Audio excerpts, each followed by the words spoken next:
Hey guys, today I'll show you how to fix the Call of Duty error code.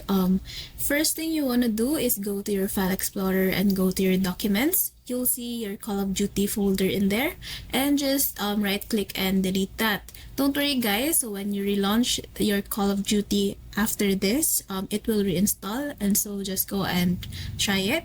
Now if that doesn't work, you can do this next step. You need to go to your browser and go to your Google engine and download Visual C redistributable runtimes all-in-one. So go to this Tech Power Up result, and then you'll be directed to this. Just download this and then find the server that is located nearest to you. So mine is in Singapore. It's this one, and then just download it. And once you've downloaded this one, just go to your downloads and then extract this folder. Once you're done extracting it, the folder will pop up, and then click on that install file and it will install.